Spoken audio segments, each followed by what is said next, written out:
this is the bit that we're doing together, is you're going to carry between you, you're going to carry your mum or your dad or your wife's coffin. And that seemingly unbelievably simple act does create an emotional muscle memory. It does just it brings you into the moment, because it's so easy in a funeral to find yourself floating, 10 foot above, completely removed from it in a state of numb shock. This is the Heart of Hospice podcast with Helen Bauer. Rupert Callender is my guest today. He's the owner of the Green Funeral Company based in the UK, and together with his partner is providing unique, highly personalized funeral services. Whether you're a family caregiver or an end-of-life professional, the Heart of Hospice is here to enhance your hospice experience by connecting you with information you can use about end-of-life care. This episode is sponsored by Hospice Navigation Services. When end-of-life care becomes confusing or overwhelming, Hospice Navigation Services can help. Hospice navigators are hospice professionals with at least 10 years of hospice experience, trained to provide accurate, unbiased information. Hospice Navigation Services, the guide for your journey. Now, here's today's episode. So today marks a first for the podcast. I have never had an undertaker on the show. And I do mean undertaker. I'm not using it as slang for funeral home director, funeral director, none of that. This gentleman, Mr. Rupert Callender, is an undertaker, and that's how he identifies himself. He's the co-owner of the Green Funeral Company. He's also the author of What Remains, a book about his undertaking experiences, which is coming out in March of 2023. Rupert has a unique philosophy when it comes to the care of the dead and the care of the family, wanting to capture the true essence of those who have died. He's also done a TEDx talk called Death, Grief, Ritual, and Radical Funerals. In fact, he calls himself a radical undertaker, and you're going to see why, you're going to hear why, when you listen to my conversation with today's guest, Mr. Rupert Callender.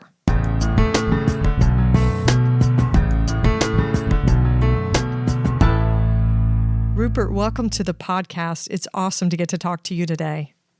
Thank you very much for inviting me, Helen. It's really thrilling to be here. So let's lead in with a question about how you describe yourself. You call yourself in the book, What Remains, a radical undertaker, which is a little scary, actually, undertaker and radical put together.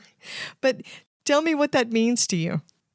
Well, I mean, as you rightly seen, just the use of the word undertaker is quite controversial, really. And I always decided that I was going to call myself an undertaker rather than a funeral director. And of course, the etymology of the word, it comes not from taking someone under the ground, as people assume, but it's a pledge that you undertake. You undertake to help the living by dealing with the dead. So that's why I wanted to call myself an undertaker. And why I've always described myself as radical was, I feel that even 20 years ago, but particularly now, the term radical has got really bad connotations. It's kind of associated with extremism and violence. And I call myself a radical because I want to acknowledge the debt that I personally owe to a kind of long line of progressive alternative movements, some of them the counterculture. So, I was born in 1970, but my sister is much older, so I had a lot of kind of the hippie ethos instilled in me. And I've got a lot of admiration for the, particularly the way that it happened in America, the kind of hippie movement and the anti-war movement and the counterculture in general. But I take it, I think it goes back further. I think there's a kind of line of progressive, what I call social ancestors for me, going back through all the way to the Quakers, back down through people like the Levelers in Britain who were, about trying to reclaim common land, which is a battle that's going on now.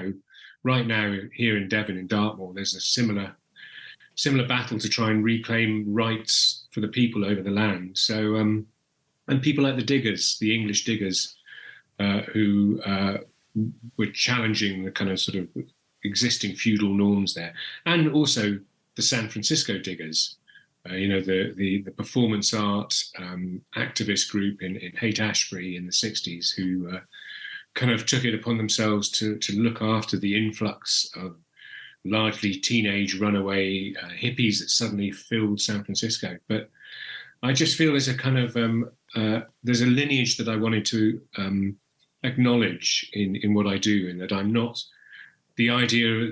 The way I practice as an undertaker hasn't sprung from nothing. It's sprung from a rich tradition of what I'd call radical dissent. And a lot of those radical dissenters, of course, were religious.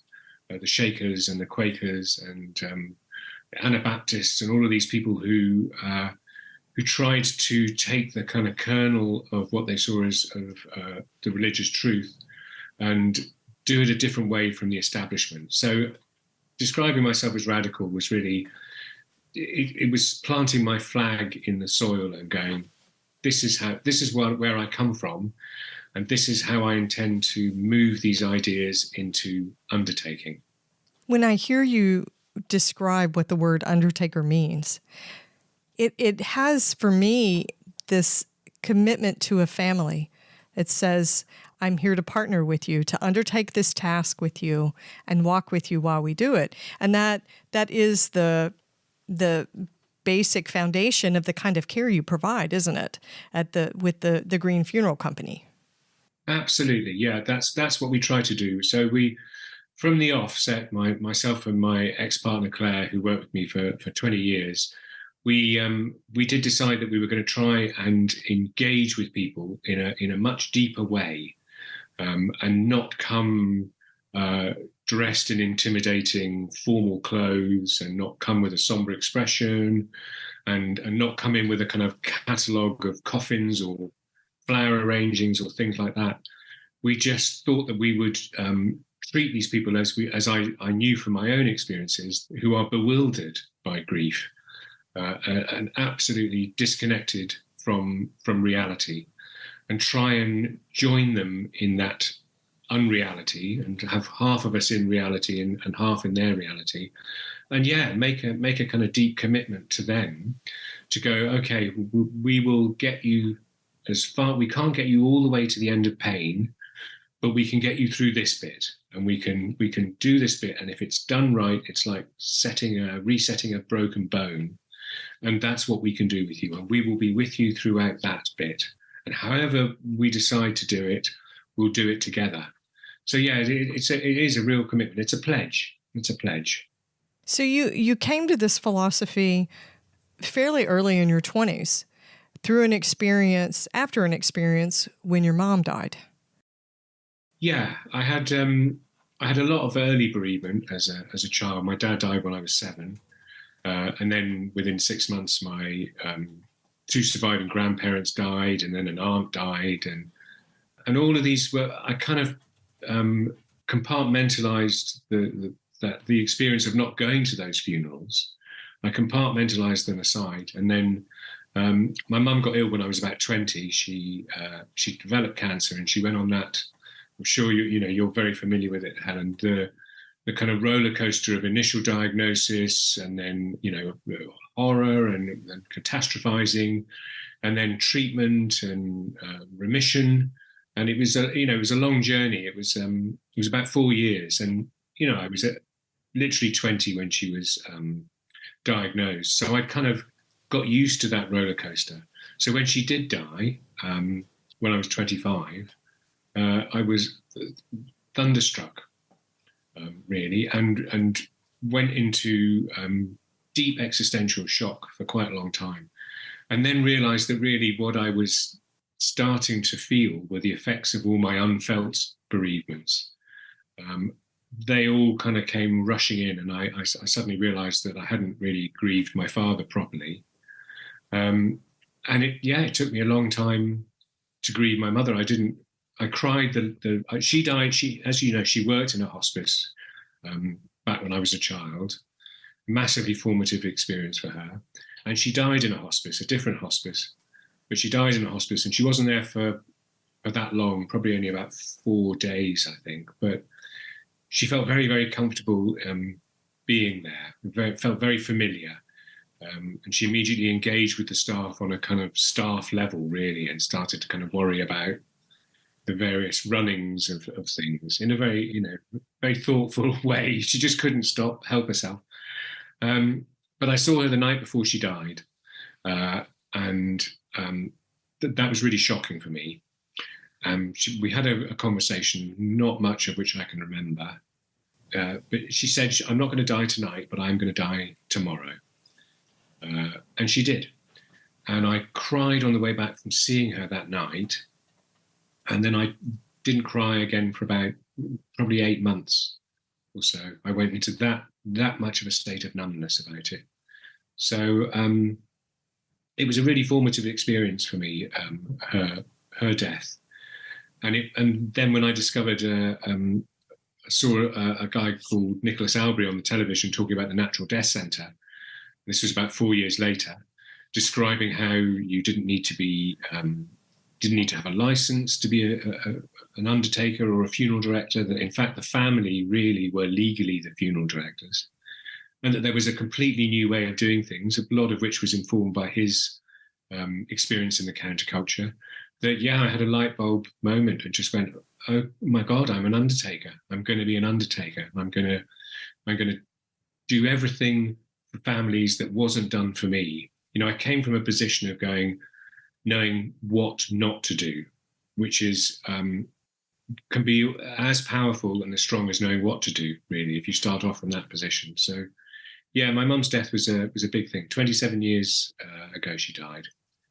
So it was a long time. Rupert, what was your mother's name? She was called Roz. Roz.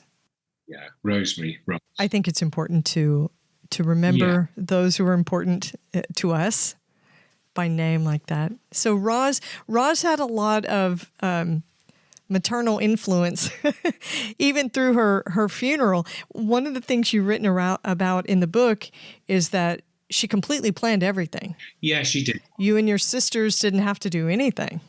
Yeah, that's true. Yeah, I think probably just choose a coffin, really. My stepfather had to choose a coffin.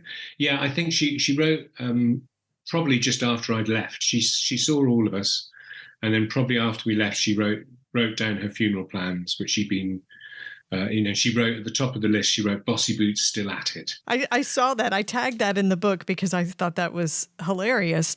And, we talk a lot about pre-planning and what do you want and advanced care planning. And that's a huge dialogue inside hospice care with our patients and their families. But you came to the conclusion through your own personal experience that takes something from the family. It removes them just another degree from what's going on. Yeah, it absolutely can. My mum chose everything. She chose the music, the readings, who was going to speak, who was going to do the eulogy, and it was all the right people and the right choices. But it did completely remove any opportunity for us to kind of go, well, how would, maybe we could do this or maybe we could do that. It was a very different form of experience with a funeral director than I offer. It was the opposite, really. I didn't meet, my stepfather probably chose a coffin, might have gone in to meet them. I'm not entirely sure he did. It must have been very straightforward for the funeral director. There was the kind of normal, the grave plot in the churchyard to sort out and orders of service and things like that. But no, I don't even actually remember meeting anybody who said they were the official funeral director. I just got in a limo to drive the ridiculously short distance from my mother's house to the church, which was literally about 200 yards. And the bearers carried her coffin in, and everything happened that she wanted to happen. But there was no kind of input from us. Not that, to be perfectly honest, I was in much of a position to give input, really. Sure. But now, the way I handle families, I meet people who I kind of go, okay, that's me. That's either me, the 7-year-old who was excluded from their father's funeral, or that's me, the kind of numb, slightly immature 25-year-old who isn't going to be asked their opinion about it, and just try and kind of bring them in, really, in a way which I wasn't. So when you said that they were the right people for the services, the music, the speakers, Yes. so was it the right people for your mom, or was it the right people for you and your family? Because there's a difference. There is a difference. There is a real big difference. I mean, actually, in this case, it overlapped. It was the right people for her, and it was the right people for us. The person who gave the eulogy was her oldest friend, who'd known her since she was 4, her oldest and best friend. So it was entirely appropriate that she gave the eulogy, and the music was just perfect. It was Jan Garbarek. I took up the runes, which is beautiful, haunting oboe. Jazz kind of oboe, and it was faultless. I don't think we could have done a better thing, but it would have been helpful to have kind of come to those things ourselves, really. And also, she had a service in the village church. She was an atheist, but if she'd known about what I do now, which I didn't know about for a further 4 years, I think she would have definitely changed her mind, really. And had something a lot more secular that reflected her beliefs. Yeah, something more representative of who she was. Yeah, I mean, she was absolutely represented perfectly. It was stage managed. Everything was wonderful about it in terms of how her life was brought and offered, as it were. But the detail, the thing which really struck me, which has a big effect on the way that we work, is the bearers, the professional bearers who bore her coffin out of the church and put her in the hearse, and then we walked behind the hearse to the churchyard, which was about half a mile away, and then did all of the mechanics of the actual kind of burial. And I was left, we were all left on the sort of outside, really. You can't get close to the actual moment, the big event, which is the coffin going down into a grave or into a furnace. It was sort of slightly hijacked by very, very solemn looking old men who happened to be the same height, so they could carry the coffin. And that was, that really struck me at the time. There was a lot of pantomime. There was a lot of things done for us which we should have done, really. And now it's more common for family to get involved in the simple things like carrying the coffin. But then she bought a funeral off the peg, as it were. So this was just what happened. We were never asked if we'd like to carry the coffin. Right. So it was an off the rack, ready made. I think so. Yeah, ready made. And I'm sure she did it for the reasons that a lot of people do it, which is thinking that you are going to be helping in that sort of bardo state of in between somebody dying and the funeral, that it was just one more thing that we didn't have to worry about. But actually, it would have been really, really useful to construct it ourselves, and it would have helped us kind of bond as a family a bit more, because we all slightly went off into our own isolated pockets of grief, really, and being forced to get together and create a ceremony from scratch would have really helped. Yes. I like the idea of creating something in a moment of grief, intense grief right after a death. You even talked about what carrying the casket creates. You talked about it in the book, that it creates muscle memory. Yeah, absolutely. It does create muscle memory. People are always... So the coffins that I use are all environmentally friendly. And I don't have an enormous range. I don't have a big, leather-bound brochure that you can spend. It's a bit different in the States than it is over here. But you can still spend a lot of money on polished mahogany and things like that. Mm-hmm. My coffins are very simple. Then most of the time, the ones I use are cardboard. But and I use quite a lot of willow as well, which has grown just up 20 miles up the road. Willow woven coffins, which are probably the most traditional of all, because the Romans were buried in willow coffins. and possibly the Celts before them. But the key thing is they have handles that work, and we don't employ bearers. I work with a colleague now, and previously when I worked with my ex-partner, there was always just two of us.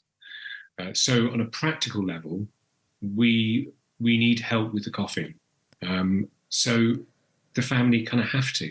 I think maybe one funeral in 23 years we've had to get in bearers, or get the grave diggers to help us because somebody who's died has been too old and But generally, that's our kind of that's one of our calling cards, is going, okay, so this is part of when we say doing it together. This is the bit that we're doing together. Is you're going to carry between you. You're going to carry your mum or your dad or your wife's coffin, and that seemingly unbelievably simple act does create an emotional muscle memory. It does just it brings you into the moment, because it's so easy in a funeral to find yourself floating, 10 foot above, completely removed from it in a state of numb shock. Sure. Whereas if you have to go, oh wow, that's heavy, and people are always surprised by how heavy the dead are, physically heavy the dead are, and by reminding them and going, yeah, this is what you're going to do. I think it's a simple but profound thing. Nobody has ever said, I wish I hadn't have done that. So nobody has ever said, I wish that had never happened, that I hadn't participated. No. I mean, the thing is, with a burial, it's particularly raw, really. There's no getting away from it. There's a hole in the ground that, grave diggers call it a hole before a coffin is lowered into it, and then it's a grave. So there's a kind of moment almost of transubstantiation where this simple hole becomes something more. And it's incredibly powerful, and it's distressing. There's no doubt about it. It's a really hard thing to see. But if you can actually see it or be part of it, instead of being removed by and separated by this kind of phalanx of besuited professionals, then it is the moment that it really bites home, and it's hard. And it's not meant to be forcing people to look at something they don't want to. It's just kind of bringing them into the moment and going, this is really happening. We are really doing this. It is your father in that box, and we are putting him in the ground, and we are going to, together, we're going to shovel the earth back on. And that's going to be one of the hardest things you've ever done, but you will be grateful for it in however many years' time. And so meaningful that it's a we activity. We're doing it together. Absolutely. It's a companioning. Absolutely. Completely a companioning. And the idea of separating, that was why we never wanted to be described as professionals, even though I hope we are quite professional. We want to be described as kind of skilled amateurs.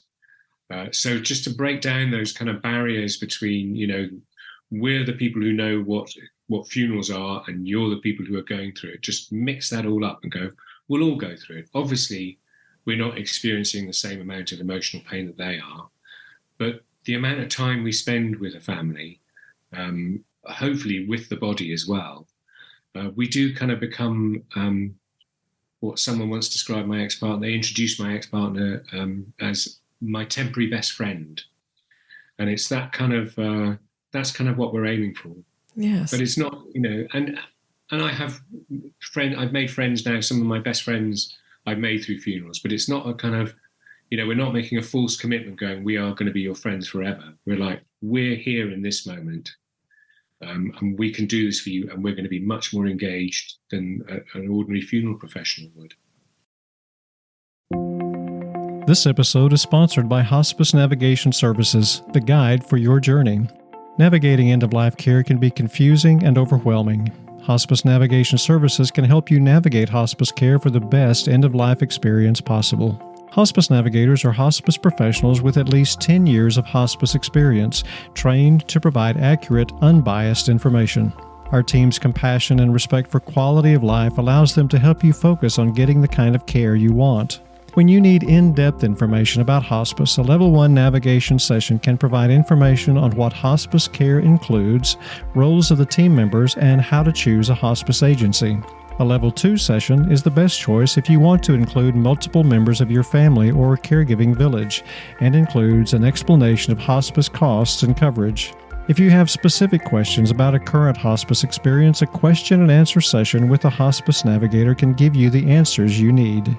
Watch for the launch of the Hospice Navigation Services in the spring of 2023. Hospice Navigation Services, the guide for your journey. Now, back to the conversation. The tenets that you have for your services are honesty, appropriateness, and participation. Yeah. Yes. How does each one of those things show up in the way you care for the dead and for their loved ones? Well, the participation bit, obviously, in the, as I've talked about, in the most practical sense, is the kind of carrying and lowering of the coffin, but also it's about not being a gatekeeper, not being as much of a gatekeeper between the living and the dead as normally happens. The appropriateness is just going, we need to find out who this person is so we can decide how we are going to create a ceremony. And the honesty is, I suppose that comes back to things like, on an aesthetic level, an emotionally aesthetic level, embalming. We don't embalm at all, not just because we consider the chemicals involved to be absolutely horrendous, but because I think there's a deep psychological disconnect when you see somebody well embalmed and when you see them dead. So the honesty is about trying to not pull the wool over anyone's eyes and being very honest about what happens to a body, because sometimes it would be quite distressing to see bodies. Sometimes it is very distressing to see bodies, and it's about the honesty is going, okay, well, this is the condition they're in. This is what's happened. They've had years of various chemotherapies and radiotherapies. They've been had cancer for a long time. Their body is ready to go, and to come and see them now is really a good idea, because maybe in a week's time their body really might be ready to go. So it's just about trying to be completely transparent about it and not have any sort of Obviously, we have a kind of backstage. I have a mortuary fridge, and a very simple mortuary, and a chapel of rest. But it's about just explaining to people what it's going to feel like to see this person, particularly if they weren't there when they died. Right. And just trying to answer as many questions truthfully as possible, really. Sometimes it's not possible. I once negotiated between a woman who rang up, whose mother had died and not been found for quite a long time. And she wanted to see her body. And the undertaker that she was using wouldn't let her. And he was very much kind of old school. And she rang us up and wanted us to kind of help. And so we did. We talked to both of them. And the undertaker was going, look, this body is kind of beyond a body now. Right. And I went back to the woman and explained that to her. She went, yeah, I still have a very, very powerful need to see her, whatever state she's in. So, that's the kind of level of honesty that we're kind of aiming for. But it's a very fine line about how you train it, because you don't want to upset people unnecessarily. But you do want people to be able to, if possible, to have that experience, have the time spent with somebody who has died, which can be a deeply sacred experience, and really is part of settling into the head and the heart that this has actually happened, that this person has died. Because it's, as you know, it's such an unreal experience. And it doesn't matter how prepared you think you are, or how much you've anticipated, or even how much anticipatory grief you've gone through. When it actually happens, it's just like someone letting off a flash bulb in your face. It's numbing, completely numbing. So it's just trying to keep that balance between being honest without being gratuitous or cruel, and just kind of treading a very fine line and going, okay, this person probably doesn't need to see them as they are, or this person really needs to see them. So it's constantly adjusting it, really, but also just trying not to hide behind the trappings, particularly of the sort of traditional British funeral, which is very formalised and very, I use the phrase faux Victoriana in the book, and it's very much that, and that can be a kind of a curtain to keep you away from anything that's really happening. And some of the larger funeral companies who have hubs where they keep bodies in, and a family might pop in and go, "Can I see my dad?" And they panic a bit because they let people assume that their dad is on the premises, and of course their body's not. They're in a body hub, so the logistics of getting them in is tricky. So they sometimes lie. Rather than going, actually, your dad's not here, but we can organise him to come here. So it's about trying to go, yeah, we're not doing that. We're not hiding behind any kind of capes or best practice. We're just trying to be honest about what's going on. It's a wonderful way to connect and carry a family through something like this. It truly is. So I want to switch our focus a little bit. Of course. We're going to talk about you a little bit. When it comes to caring for the dead and caring for their families, what challenges you the most in the work that you do? Grief. It's definitely grief. I think, I talk about in the book that I am not okay with death. And I've never been okay with death. So, my father walked out the door to work and never came home again.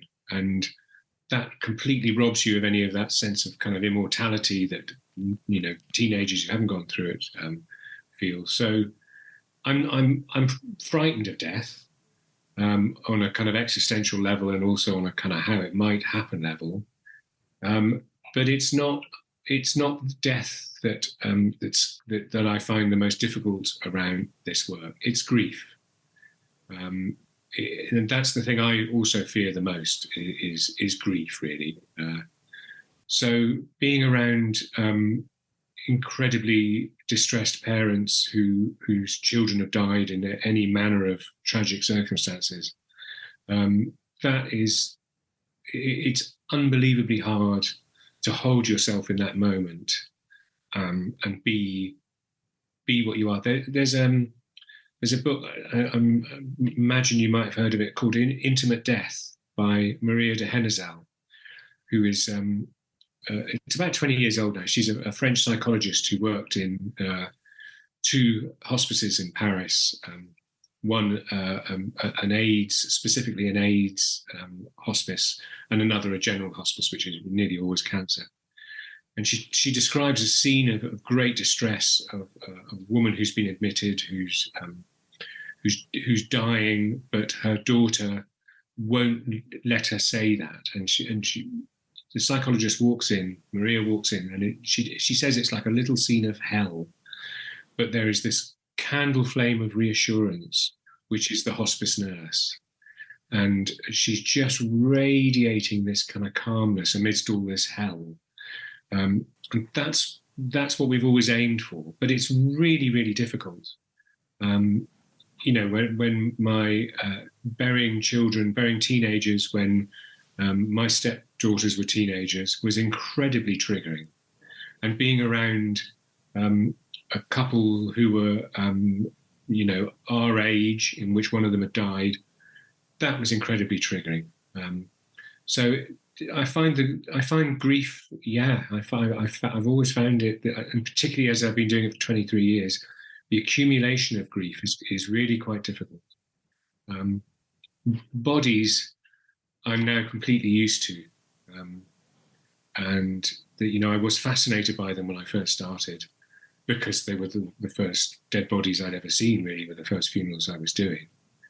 But after a while, my focus did then switch to the kind of living.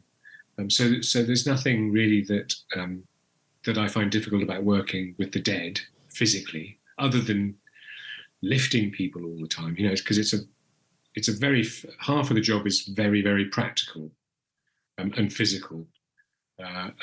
So I'm getting a bit knackered from carrying people backwards on a stretcher downstairs in little Dartmoor cottages. But it's the grief. It's being around a lot of grief. I'm not going to lie, it's hard to deal with, and it's got harder. It's got harder as the years have gone by. It accumulates after you do this kind of work for a while. It really does, yeah, absolutely. Because your work is more intense, I would say, than mine. There's a fulcrum between us. There's a slither of paper between us, really, because you're dealing with the family, all of that anticipatory grief and the build up to it, and the awful sadness when it happens, and then we are the people who comes in immediately afterwards, and they're still in that kind of state. So, yeah, it's grueling. It really is grueling. It used to buoy me up a lot more. I was younger and more enthusiastic and had more castles to storm then, establishment castles to storm. But yeah, I do find grief difficult, and I fear it. So what's on your wish list for death care? Where would you like to see it in 10 years? Well, part of what has happened in the UK with COVID is that a lot, and the lockdown, the pandemic lockdown, is that a lot more people have started to die at home. And lots of people think they want to die at home. And as you know, it's a really difficult thing because, if a husband's dying and the wife is the main caregiver, at some point, they're not really husband and wife anymore. They're a patient and a caregiver. Yes. So often those people who think they want to die at home don't end up dying at home. But because of COVID, they do die at home. And hospices have started to go out into the community a lot more. A little, like much more professional and skilled versions of what used to happen with kind of midwives and, who would help people give birth and help people die. It's really marvelous to see the sort of decentralization of hospices, which are still, there's shockingly few in this country, really. You would have thought there would be one in every town, really, and that they would be funded hopefully by our NHS, but of course they're not. So I would like to see that trend continuing of professional medical help going on for people who want to die at home, to fully support a family in a way which isn't traumatic and draining, but does give you that sense of not having to kind of be rushed off to a hospital or something like that. But one controversial thing I did float in the book, which I would love to see happen, and I think in some ways might really, is talking about the currently illegal drug MDMA, which had a huge impact over here with the rave and acid house. And of course, originally was when it was resynthesized in the States, it was used as to help couples as a kind of marriage guidance drug, because it lowers the fear response in your amygdala and helps you to talk about difficult things with a lot less pain and a lot more progress. And so that trials are now well underway and have been for quite a while in the States and in the UK about treating people with post-traumatic stress disorder, things like that, trauma of all sorts with therapy and MDMA. And I floated rather kind of idly this idea in the book that that in my dream world, that would be used in a hospice situation, but not necessarily for the patient who's dying, because their medication will be finely tweaked by you people to the highest degree, but to help unknot long, tightly bound family issues which come up at the time when somebody dies. A lot of unresolved stuff is suddenly there to be seen. And I have this fanciful idea that therapeutic sessions with the family around the person who is dying, using MDMA could could transform the grief life of that family and really, really heal. It's a really radical out there idea, but in a dream world, that's what I would like to see. Well, we get to wish what we want to wish for, so that's fine. Yes, we do. Yeah. Rupert, how can my listeners find your book?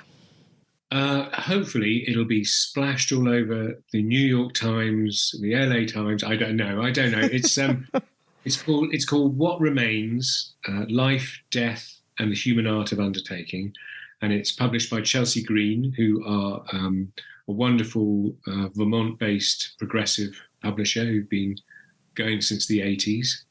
Of course, you can find it on the dreaded Mr. Bezos multinational, but which is unavoidable these days for anyone selling anything, including a book. True. But you can find it from the Chelsea Green website, and hopefully you'll be able to find it in bookshops all over America. Who knows?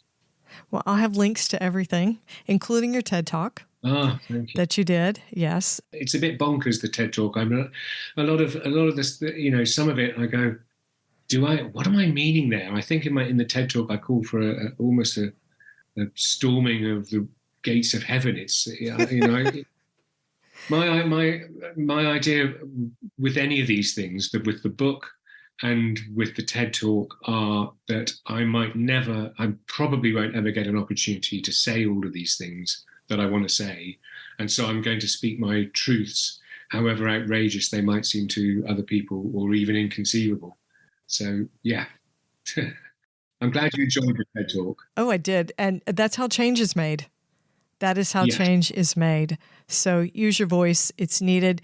Thank you so much, Rupert, for talking with me today and being on the show. It's been fascinating to get to know you. Oh, thank you so much, Helen. I've absolutely loved it.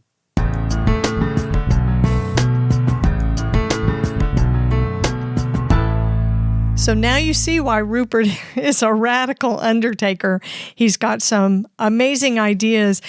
And when I think about what we would consider unusual and radical in this day and age in 2023, what he's really talking about is back to the basics, back to the humanity, back to the human connection, back to the days of presence with someone who has died, presence for those rituals, presence in those rituals and the words that are spoken. He's shared his understanding of the etymology of the word undertaker and his goal to provide outside the normal type of undertaking. That's definitely been met, Rupert, for sure. Not promoting a fancy casket and keeping things natural, a willow basket, using flowers, etc. All very unusual in this day and age and how we take care of our dead. It was interesting. He talked about the importance of a family being involved in the planning of a funeral for someone they loved. He describes in the book What Remains that when his mother died, because she had delineated down to the last detail every single thing about her funeral, there really wasn't anything for him and his stepfather and his sisters to do.